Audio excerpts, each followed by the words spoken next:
Nobody has been more stressed out than me. Nobody. Executive producer Azariah Milan Cartagena. The lady who gets the big bucks is in the mofo building. I try sometimes, guys. I try. Oh, they get to hear your voice for the first time ever. I've literally spoken. She says she's tried. Oh my God. And so, welcome home. Yes, Uncle Dan. I'm happy to be home. Big Sav, what's up? This is the biggest show in the game, guys. Y'all heard yesterday, Sunshine the Light, #1, South Africa. #5, UK. About to go top 10 in America next week. We're super blessed. And we pretty much realized that what we're doing here is spiritual medicine. Spiritual medicine. So you see your brother Keith Sweat Candles right there. One of my idols, my mentor. And so we speak to the soul, we talk from the heart. Yesterday we talked to Bun B about what's going on in Texas, and they want to get rid of the mask, and they really trying to divert us from what happened to the people who didn't have the heat last week. And so what we do is spiritual medicine. I mean, my man who commented on a movie that will happen, I hope it won't be on domestic abuse. Food for that thought. And so, what do you want me to do? Today I had the blessings of speaking at a clinic in Berkeley College up in Boston via Zoom. And we got into some real conversation on mental illness and on depression. And the thing with this show is we talk about everything. Domestic violence. Hey, yo, Roxy, what's up? Today we talk about depression, mental illness. That's what I want to talk about. And so it's all about healing. So every day we talk about different topics. We call it spiritual medicine. And so I got into talking about different things, and so I break it down to you and let you know, not just COVID, because COVID made the kids Zoom from school, no interaction, no independence. They going through it. And just everybody who's dealing with financial problems, dealing with marriage problems, dealing with health problems, just dealing with the world. And so that's why I came on here with my mind's playing tricks on me. And so I got into talking, and I said to myself,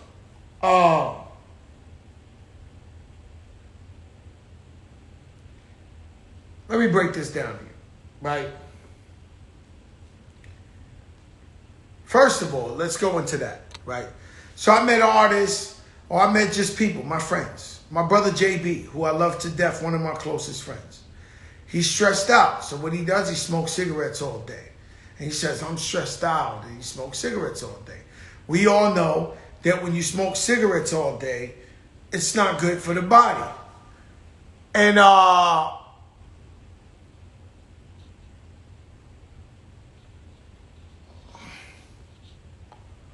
okay, so we got clout chasers in here.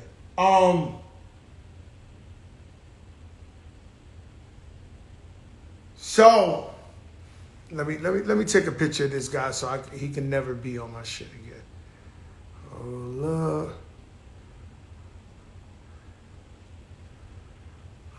let's see. Got you, Gotti. Okay, so break this down to you. So people think they stressed out, they got to smoke cigarettes. Not true. Nobody has been more stressed out than me. Nobody has been rich, broke. Nobody's had family members on drugs. Nobody has gone through shit like me. I've never smoked one cigarette in my life. When it comes into using drugs, I've sat down with many artists that tell me it just ain't the same. They got to be high to make hit records. I've made hit records. I've made anthems. I've made all type of things, never high. Never high. So I'm just being honest with you when I say, I don't believe all these things these people say. Some people just like to get high. And I'm not against smoking weed. Weed is good for people who have problems. I'm not saying that, right? And I'm not criticizing the people that do. I'm just letting you know that there's an alternative. And so, Big Pun. This is what happened to me in my real life, not a fake life. And so I discovered Big Pun. And instead of it just being business, it became a brotherhood. And so we didn't run it as a business, we ran it as a family. And every time you seen Terror Squad, they were together, right? So now, Pun's only 28. I'm only 29. We're really still kids. And so, Pun dies. I'm used to death, but I'm used to death by people getting killed. Not out of natural causes, somebody dying of a heart attack or whatever. He was just young. So Pun dies. I'm just painting this picture for you, right? Pun dies. They let us do something very beautiful. Me and his family, we stood around his body and we prayed for him. The second I go into my car, I turn on the radio, they say Big Pun died. I get a phone call. It's from J-Lo. J-Lo says, hey, Joe, I love you, my brother. I'm sorry, this and this and that. And so, as I look at the car to the left, the car to the right, everybody's honking the horn saying,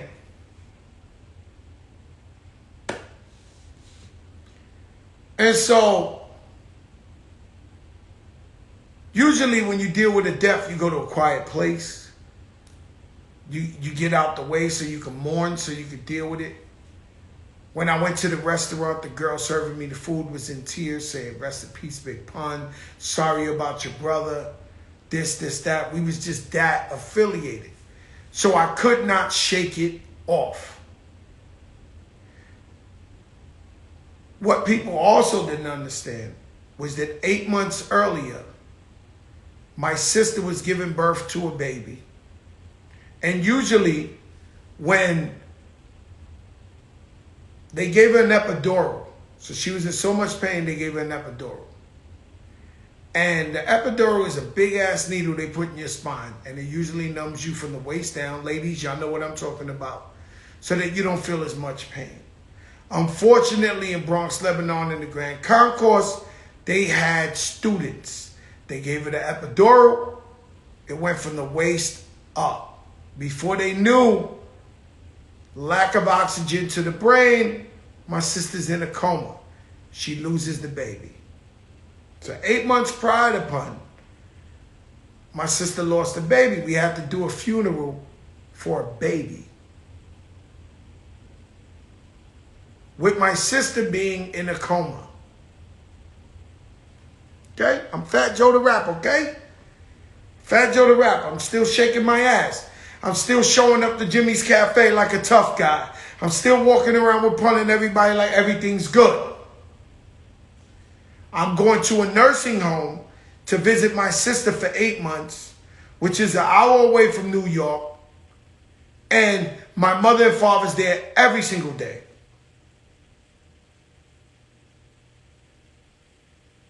And so I had to deal with that. So Pun dies. Less than a week later, my sister dies.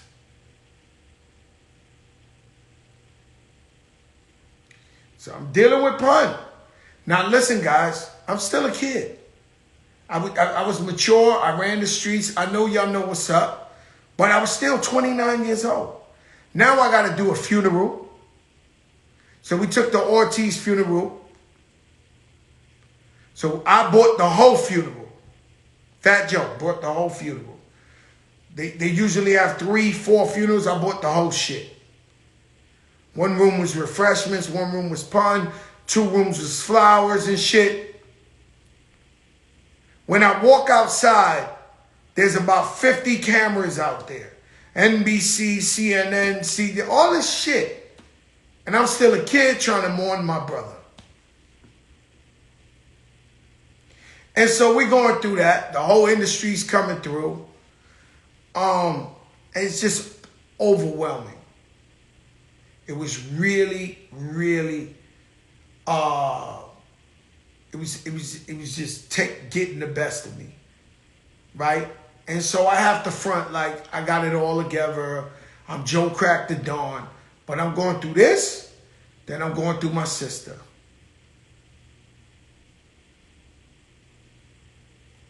And so when Pun dies, the day he died, that we prayed over his body, then I tell you, J-Lo called me and I'm at the light. He's in Westchester County. On the way back to the Bronx, I stop at my grandfather's hospital in Gun Hill, Montefiore.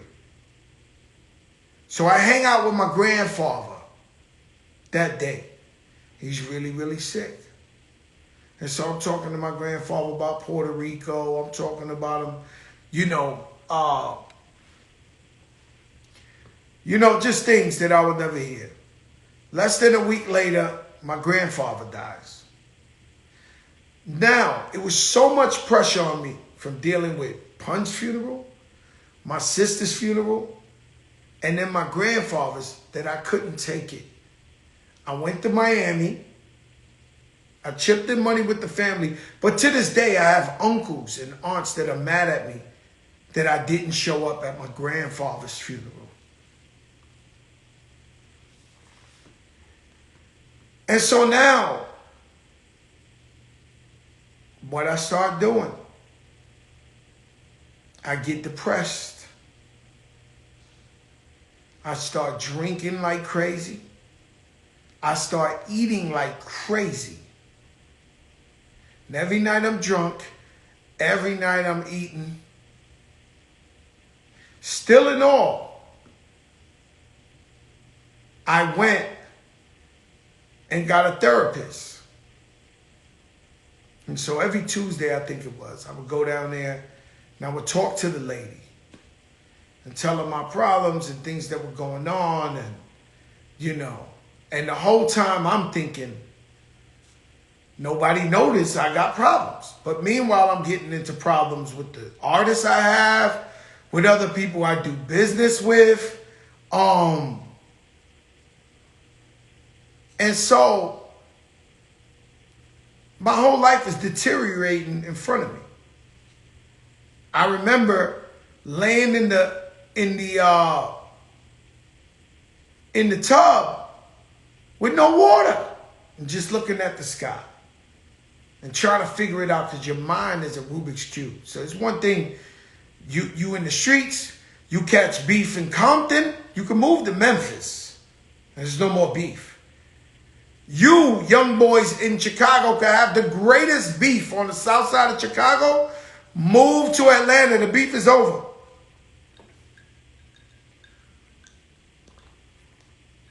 We just don't want to leave. And so, but when you have depression, you can go anywhere in the world. Your brain still comes with you. Wherever you go, the motherfucker follow you. So every day I wake up, it can be sunny, 100 degrees. It always look cloudy. If my wife got up to go to lunch with her friends and she was smelling good, I'd be mad at her. I'll be jealous. I'm out of shape. I got problems.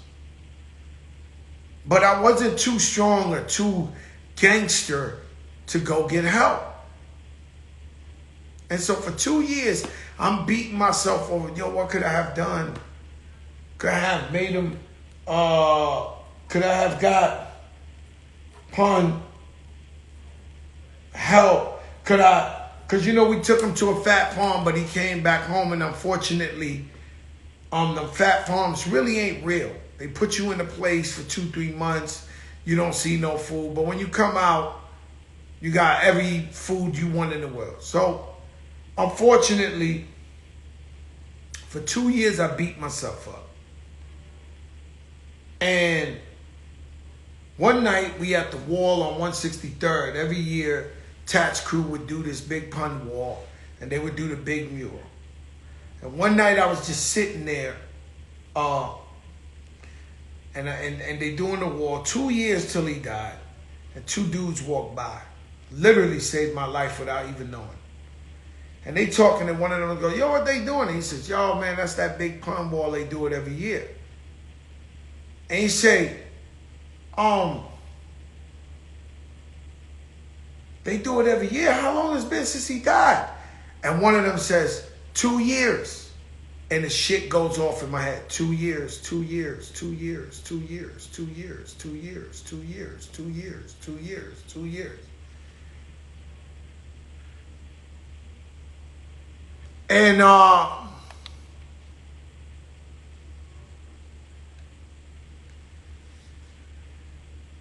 I snapped out of the depression right then and there. And I said, Joe, there's nothing. You beat yourself up enough. It's not, you can't bring them back. And so the thing about depression is that you worry about stuff you really can't change. You're worrying about stuff you can't change. Mind you, I was on depression for 2 years, lost everything, I'm telling you. And the next album that came out was my first album to go double platinum, because I was still working through the shit. Okay? So when everybody turned their back on me and thought, yo, it's over for Joe and my own friends, I'll tell you that classic thing where my mother, no matter how rich I was, my mother refused to move out the projects. So one New Year's night, I'm in the projects with my mother to go, Happy New Year. Then I go downtown to party. I got the tuxedo on. And so when I take the stairs down and I open the door, there's 4 of my childhood friends that I believe were my brothers, that I would jump off the roof. I would go to jail for them. I would bail. It was nothing I won't do for these guys. I'm double platinum, still hanging out in the projects trying to keep it real with them. And so it's like a novella, like a soap opera. Last thing they think is Fat Joe's here. And they're saying, oh, it's over for him. Pun was 100 times better than him. He's going to be washed up. He's going to be back in these projects with us. He's going to this. And I believe that God did that for a reason. One of them, which was my man Pie Eaton.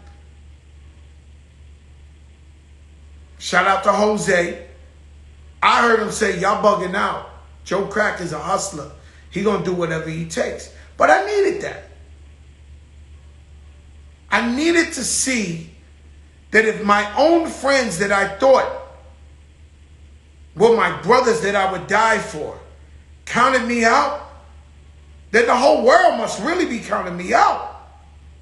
And I tell you all the time, I use that, the doubt, the hate, the jealous ones envy.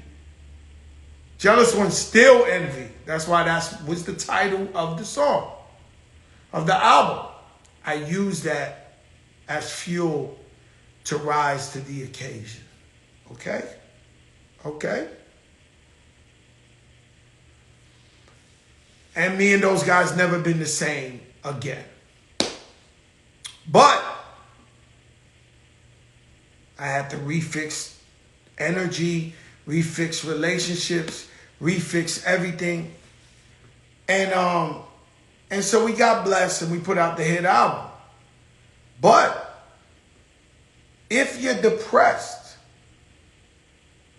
if you have mental illness, chemically imbalanced, it's very, very important that you get help. There's a lot of guys we know that's crazy that's in the hood smoking 1 million blunts and drinking 1 million liquors because they just dealing with mental illness. They just not taking a pill or getting real therapy or real help.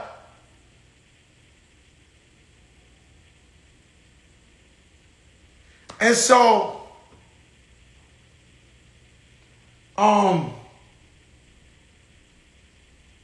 you got to heal yourself, man. And now let me explain something to you. When they say airplanes is the safest form of travel, it is. 1 out of 1 billion flights crash. That is the safest numbers you can ever get. And so, but who's to say which one is the big? Somebody's the one. And every now and then we look at TV. Unfortunately, plane goes down, everybody dies. Somebody's the one.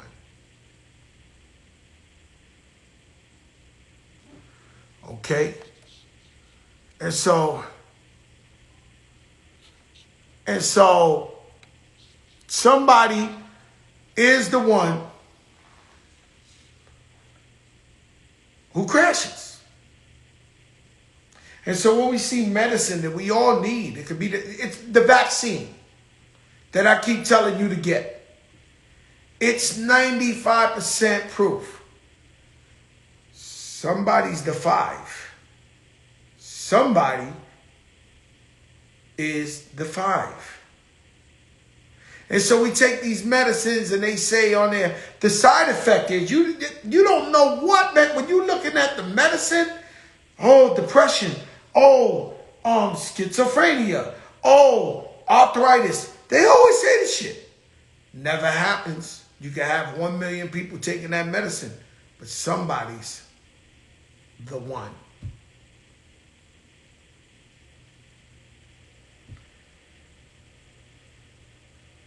You see that? Somebody's the one. And let me tell you something. I know plenty of people who took the vaccine already. Not old, not that they're lying to you. Plenty black and brown people taking that vaccine. That's a whole different discussion, I'm saying. But the problem is, unfortunately, there is many reasons why people catch mental illness. God bless our brother because I love him and I worship him, but Kanye West, when you see him going wilding out and talking about Rosa Parks and shit, the man ain't take his medicine. And I love him. And so, if you do get help and they give you the medicine, some people don't like to take it because they feel like they're not in control or they don't feel the same. But you gotta take the medicine.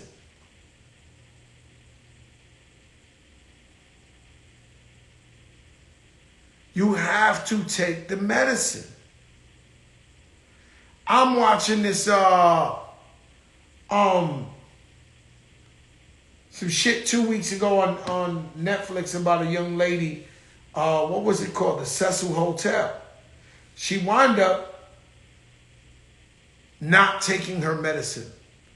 And so they got her on video. She looks like she's wilding, but she is. She's psychosis. She didn't take the medicine.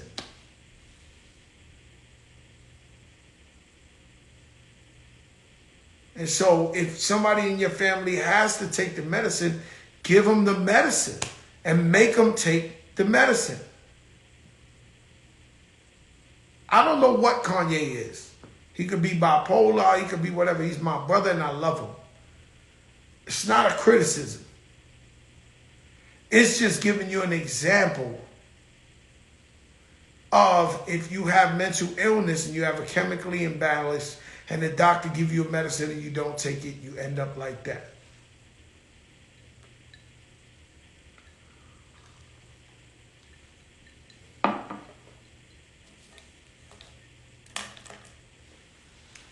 Sometimes we stand in the way of ourselves. You know, I got to telling this story today about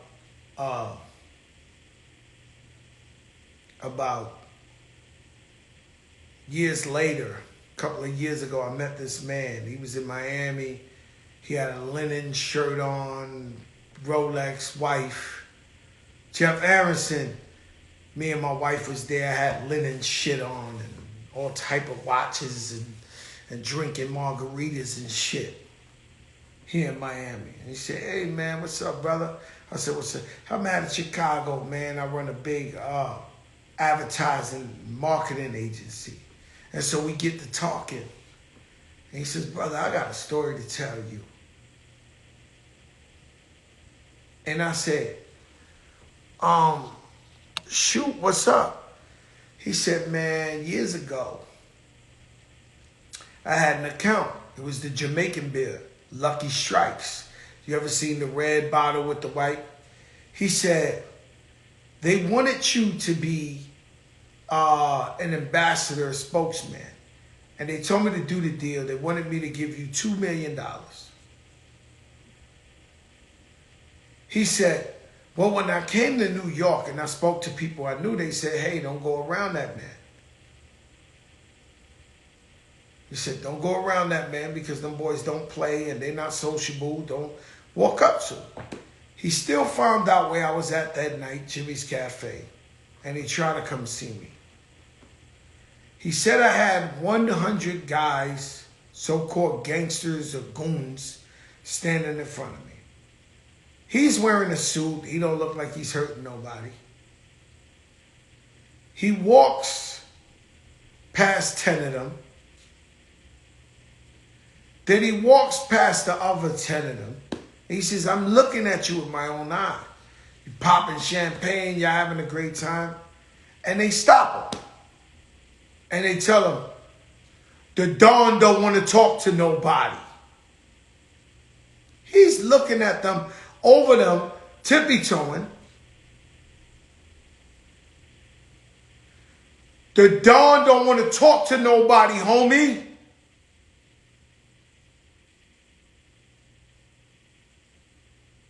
And so, he remembered looking at me and said, wow, here I have a check for $2 million in my back pocket. And I want to give it to this guy. But his Keep It Real posse is stopping me from giving it to him.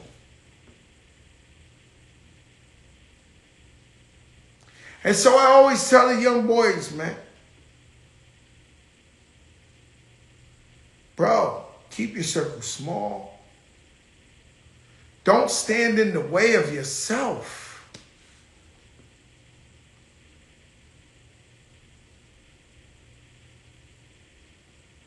And so I never got that money. But I fucked up a lot of money. A lot of money. Because I was keeping it real.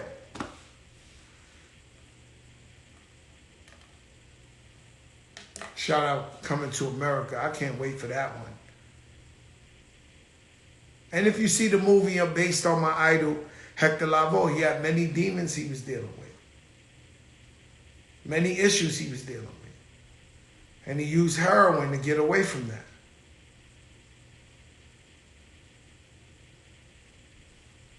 And so, used to be people don't know they had mental illness. They would just get high to get away from it.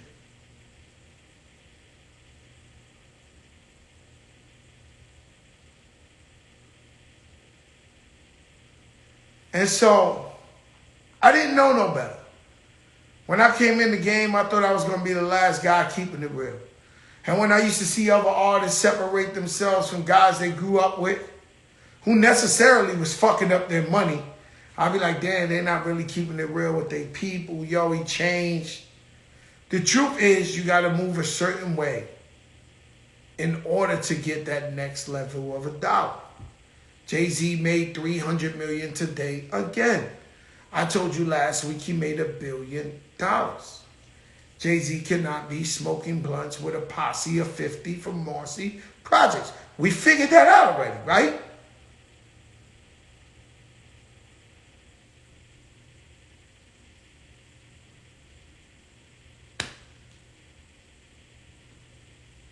Hello? And so the man doing amazing things out there. And so we got to champion him and just look at his inspiration. I told the man today, yo, I'm tired of fucking saying congrats. I feel like a fucking doorman now. Like, hey, how are you? Good morning. Like, yeah, every week he gets $1 billion. I'm hitting him up. Congrats, bro. You're doing it for the culture. God damn, this man is on one, huh? But God bless. One of us won. Came through what we came through. Happy birthday, my brother Avi, Pristine Jewelers.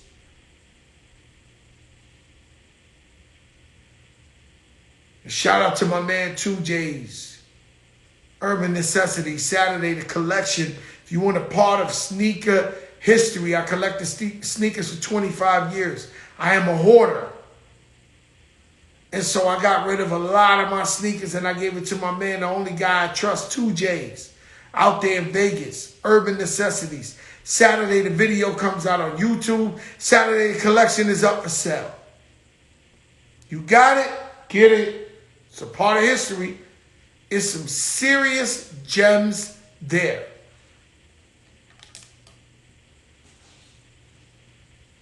When I get to thinking about hip-hop, the way I was taught hip-hop is, what's up, Rich Flair?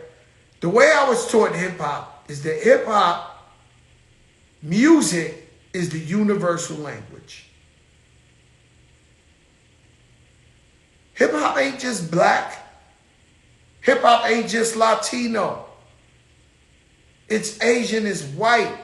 It's different religions. What brings us together is the music. The love of the music. And so I never looked at myself as just, we're just black, Latino, we're this. No. I look at us as a hip-hop culture, a cult, our own religion. And that's how I learned. When I went to the Rocksteady jams, plenty Asian brothers there. When I went to the Zulu Nation jams, plenty of white people, Asians. And so I've always looked at it like that. And so music has brought people together even since back in the days when there was segregation. And it really happened, guys. It really, really happened to where, you know, you had to use a different water fountain. You had to sit at the back of the bus. Shout out to Up NYC Online. We are online. The stores, the greatest stores of the black and brown community is online. Up NYC is online. And so it was real segregation. And so I look at people like Frank Sinatra, who was a living legend, the biggest white artist in the world besides Elvis. And he would tour with his best friend, Sammy Davis Jr. And because they were both great talents and they loved their contributions, they became best friends. So Frank Sinatra would go perform at a hotel. They'd be like, yo, the black guy's got to stay on the other side of town. And Frank Sinatra would be like, oh no, these are my brothers. And if they can't stay in the same place as us, we're not going to perform. And so I champion him for being a pioneer, just being a great person, a human being, but he understood the power of music brings people together. It's a universal language. And so there's many instances like that. Nina Simone, one of the most outspoken black artists ever, speaking consciousness and this. Her band was white, some of them. And they loved her to death and had her back. And so music brings everybody together. No matter what.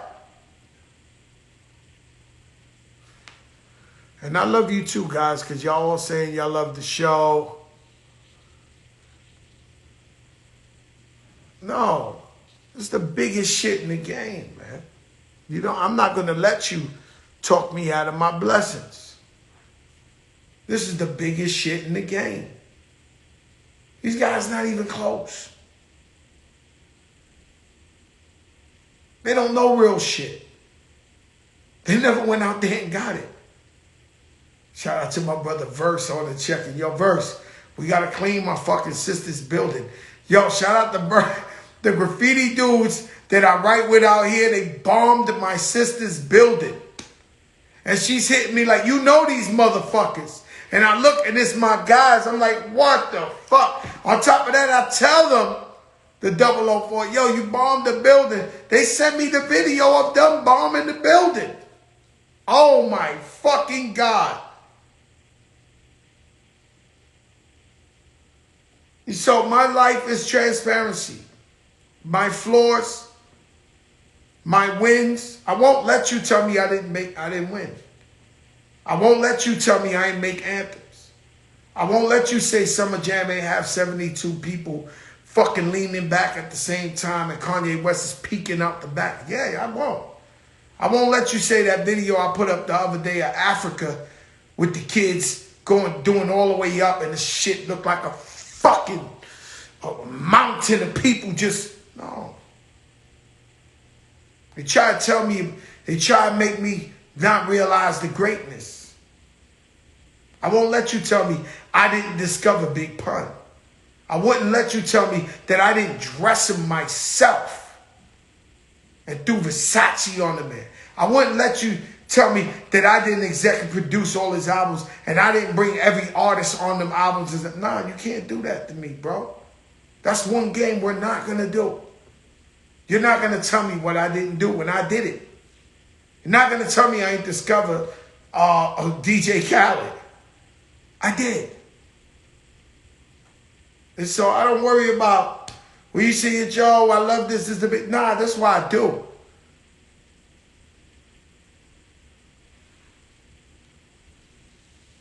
So we're about to go top 10. We're number 1 in Africa. 2021. It's really happening.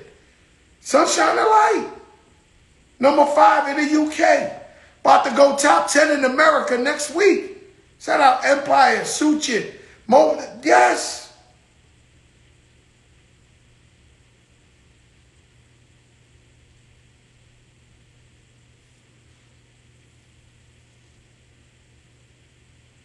Not me. You ain't got to tell me about my greatness. I know it. I try to stay humble as much. See, what I tell these guys is, there's a thing called ageism in hip-hop. And we all know. You remember famous lines people used to be like, you 40 and you still rapping? We used to say that.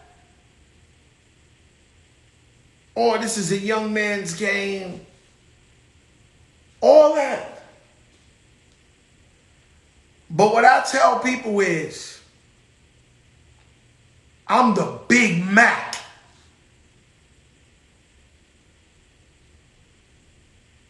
You heard me. I'm the Big Mac. When you want comfort food, when you want something you always know's the same and it's good and it got that sauce, you pull up to McDonald's driveway and you order a Big Mac. You don't ask them if it came out in the 80s or the 90s or 2000. You just know that you're going to eat that Big Mac. And so when you hear Fat Joe Timeless record on the radio and you hear that voice and you young, you might be the hottest dude in the game. And when you hear that voice on the radio, you don't get mad. You say, that's the Big Mac. And he sounds like he's supposed to sound.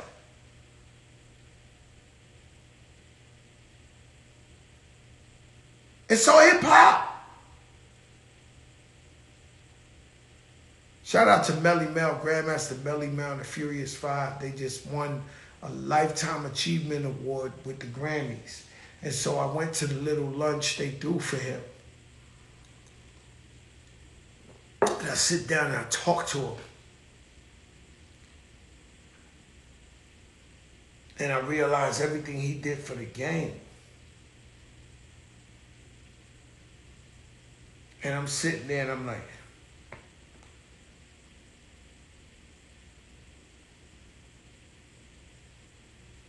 we timeless, man. And so hip hop, these guys told me, he seriously told me they invented rapping. I don't know if y'all understand. They invented rapping. So Kool Herc was doing the jams. Right? If you want to hear real shit, let me see Fire Signs. Cause I got it from the purest person you could get it from. Fire Signs, if I'm not boring you.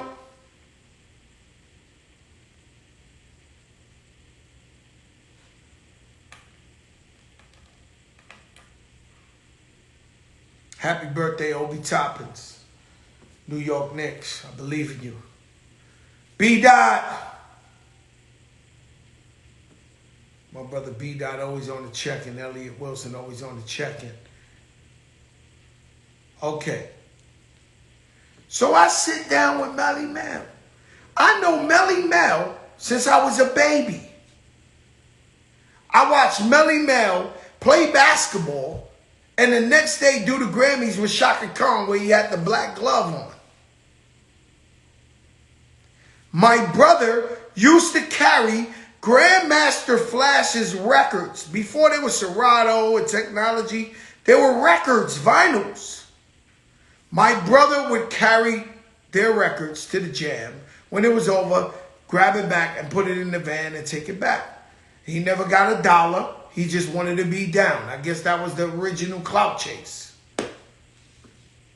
And so I sit down with Melly Mel because he's a fucking Don, one of the greatest of all times. And I said, Mel, how did it start? This is from Melly Mel's mouth. He said, when Kool Herc was doing these parties, he was DJing.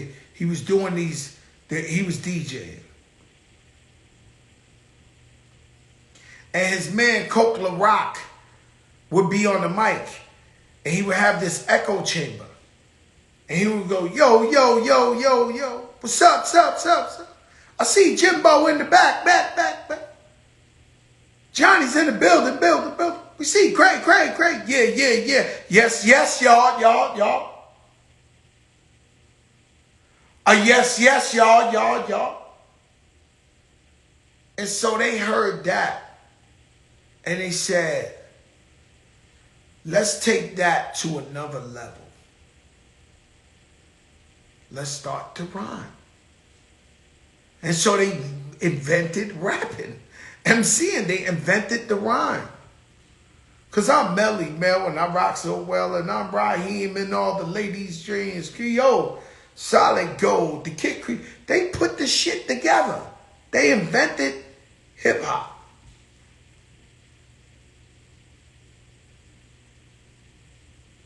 And so this is timeless shit. And I'm sitting there like a fucking baby listening to him. Just me and him.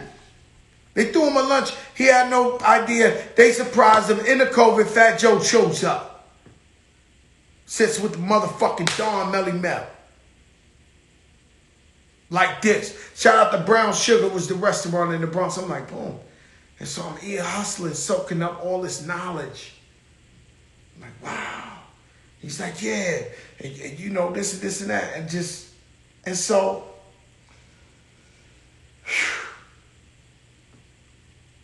hip hop was invented by these guys.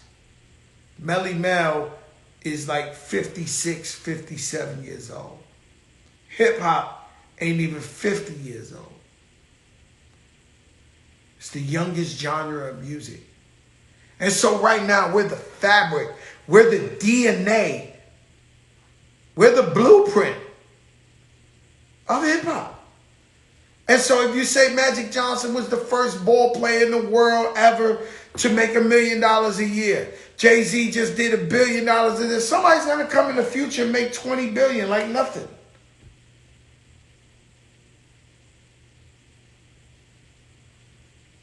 We just laying down the fabric, the blueprint, the DNA. And so who's to tell you to stop? Who's to tell you can't rock out? It started out not about money. It started about just making music and having fun and talking about where you from.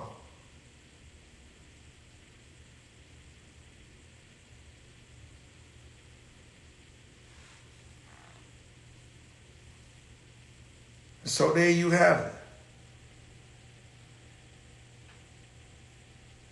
Coming to America. Can't wait. Threw up a picture today. The Super Bodies. If not Big Pun and Fat Joe, who's the Super Bodies? If not Fat Joe and Big Pun, who's the Super Bodies?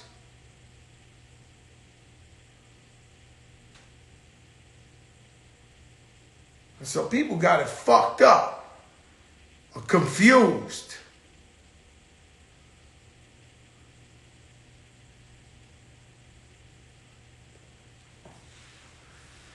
Yeah, Big Daddy Kane and them came after them. The era of what I'm talking about is the birth of hip hop.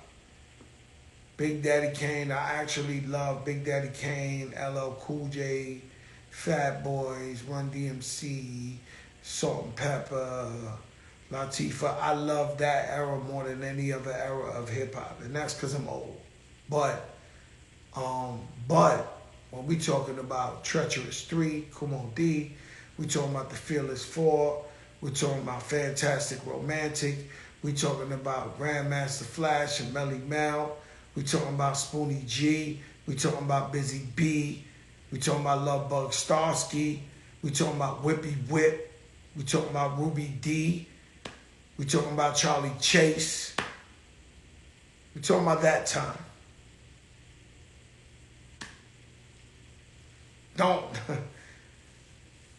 Don't come test the rocket launcher, man.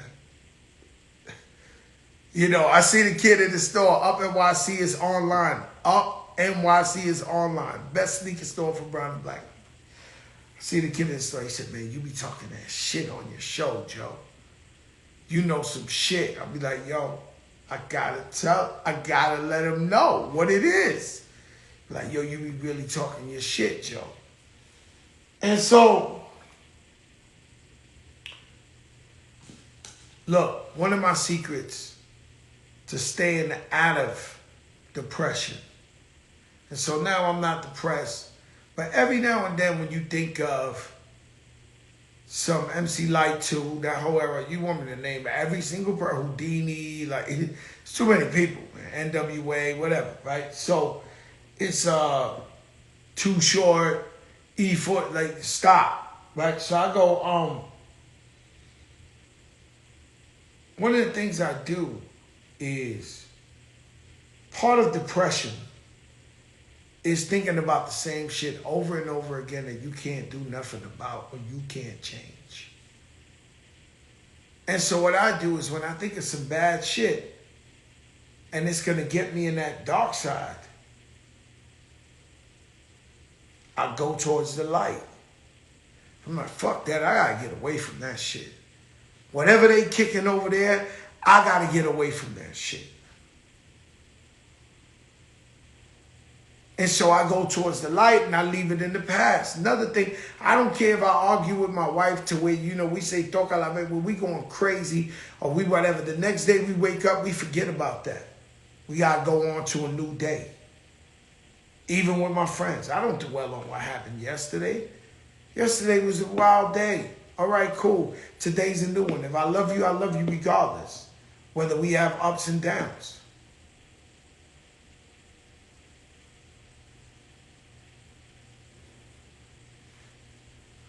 Let your darkest moments bring your most clarity. Hey, I tell you this shit every day.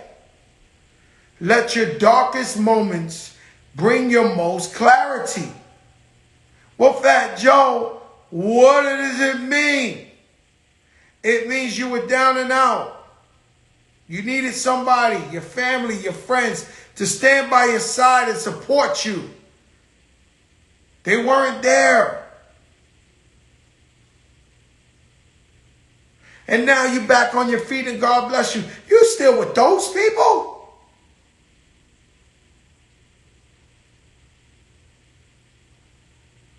You still believe in those people? You're lying to yourself.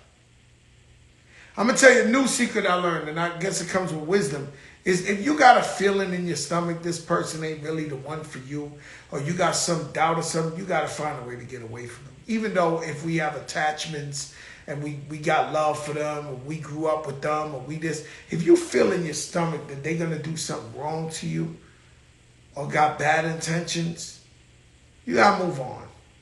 As hard as it is. We ain't got time for this shit. Put God first, believe in God. God is the greatest through good and bad times. Big show's coming up, a 1-year anniversary. We did it, bro. And tomorrow, Ted Smooth like we always do, but we're going to have to bring D-Nice for the 1-year anniversary because everybody DJ'd on the Instagram. The only one that survived was D-Nice. Everybody tried to do a show like this on the Instagram because of COVID. The only one that rocked out is the Fat Joe Show, the big show. Don't let these people lie to you. They all tried. They weren't consistent.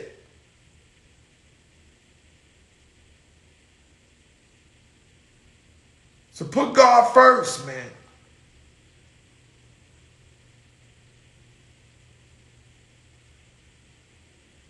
Peace, y'all. It's the biggest in the game, Joe Crabb.